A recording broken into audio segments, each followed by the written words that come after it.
বৈষম্য বিরোধী ছাত্র আন্দোলনের বিক্ষোভ মিছিলের ঘোষণা ছিল আগেই। তাতে সাড়া দিয়ে বিকেল ৩টায় ঢাকা বিশ্ববিদ্যালয়ে কেন্দ্রীয় গ্রন্থাগারের সামনে জড়ো হন কোটা পদ্ধতি বিলুপ্তির দাবিতে আন্দোলনরত শিক্ষার্থীরা।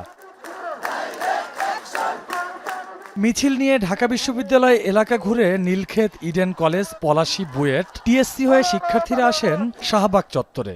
সড়ক অবরোধ করে দাবির পক্ষে স্লোগান তোলেন শিক্ষার্থীরা।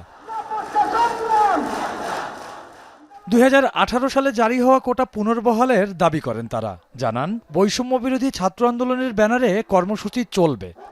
আমাদের দাবি যে হাইকোর্টের এই রায় প্রত্যাহার করে নিতে হবে এবং আমাদের যে 18 যে পরিপত্র সেটা পুনর্বহাল করতে হবে। এখানে যত মানুষের উপস্থিতি আপনারা দেখতে পাচ্ছেন সম্পূর্ণটাই স্বতঃস্ফূর্ত একটা অংশগ্রহণ। আমরা রাজপথে নেমেছি, রাজপথেই থাকবো যতক্ষণ না পর্যন্ত আমরা আমাদের অধিকার ঠিকমতো বুঝে পাচ্ছি। একই দাবিতে চট্টগ্রাম নগরীর ১৬ শহর রেল লাইন ও ২ নম্বর গেট মোড় এলাকায় রাস্তা অবরোধ করে বিক্ষোভ করেন শিক্ষার্থীরা।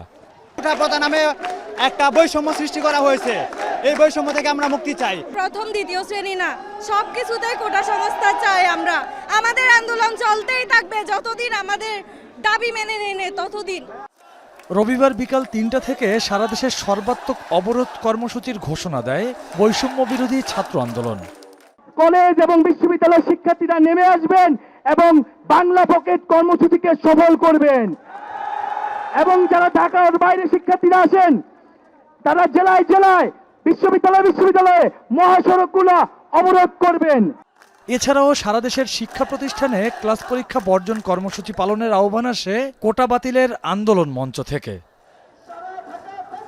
রকিবুল রাহাত, এখন, ঢাকা।